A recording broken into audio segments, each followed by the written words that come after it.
Most brands think that scaling to 100K a month is about finding one winning ad and then turning up the budget. They think it's a creative lottery. Hit a winner, double the spend, and watch the revenue climb. But that's not what scaling actually looks like. Because if that were true, everyone who's ever had a winning ad would be at 100Ks a month. They're not. And here's the contrast. A brand that I've personally recently scaled didn't even believe paid social could bring them qualified leads. Not we can't scale it, not our CPAs are high. They just didn't believe it worked at all. To them, paid social was just expensive noise. The real beginning wasn't platforms, it wasn't CPMs, it wasn't CTR, it was psychology. They had tried ads before, they assumed ads equals spend. Put money in, hope something comes back. But there was no framework, no structure for angles, no clarity on which message could actually work for their vertical. They didn't understand awareness. They were speaking to cold audiences like they were ready to buy. They were pitching solutions to people who didn't even agree they had a problem yet. So every campaign and every ad felt random. Test something, wait, kill it, try something else. To them, it felt like gambling. What I believed was different. Scaling isn't actually about ads, it's actually about structured thinking. If you don't structure how you think about your market, the platform actually just magnifies your confusion. That's why most brands don't fail because meta is broken. They fail because their thinking is. So when I came in, the first thing I did wasn't changing the budget. It was how I thought about everything. I stopped asking, what ad should we test? And started asking, what belief are we trying to shift? That question changes everything because ads don't convert, belief shifts convert. If the audience already believes the solution works, the creative doesn't need proof, it needs clarity. If they're skeptical, the promise can't be loud, it has to feel credible.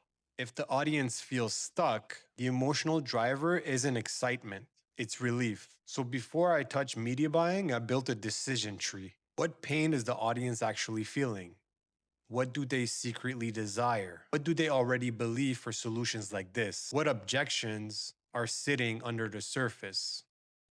What promise would feel safe enough to consider? From there, value proposition looks obvious, and angles stop being guesses, they become outputs. So if awareness is low, you educate. If awareness is high, you differentiate. If the trust is weak, you demonstrate. If desire is strong, you intensify.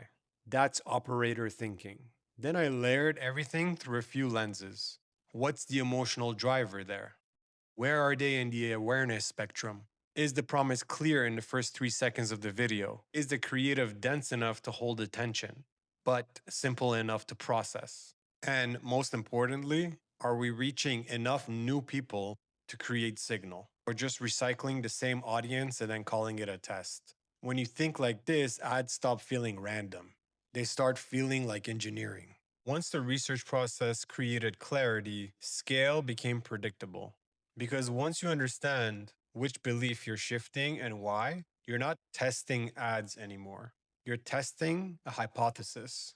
So I made the client stop testing random creatives and started running structured experiments. Every angle had a job, every creative had a role, every test had a defined question behind it. We built volume intentionally, not to see what sticks, but to reach a threshold where signal becomes undeniable. Because scale doesn't happen when you find one or two winners. It happens when you have enough data that stacks in one direction that the system or algorithm can't ignore. That's when you start diversifying angles. That's when you start interpreting data beyond CPA. Is click quality improving? Is the hold rate stronger? Is new audience penetration expanding? Is the signal compounding? We weren't chasing cheap conversions. We were engineering signal density. That's what I call the signal density framework that I put together. The research is the most important part, which creates the clarity part. The clarity allows for volume. The creative volume creates more signal, and signal creates predictable scale.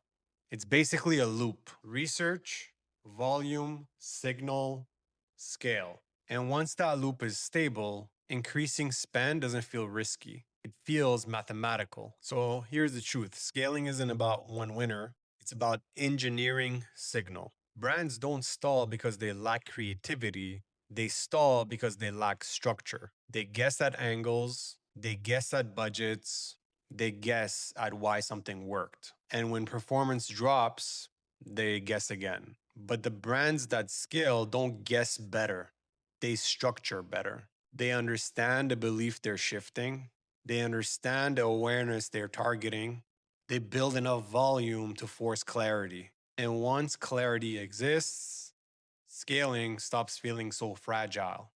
The difference between 5K a month and 100K a month isn't about budget at all. It's about cognitive clarity. Structure your thinking, signal compounds, and the scale will follow. Hit the follow button for more performance marketing tips like this.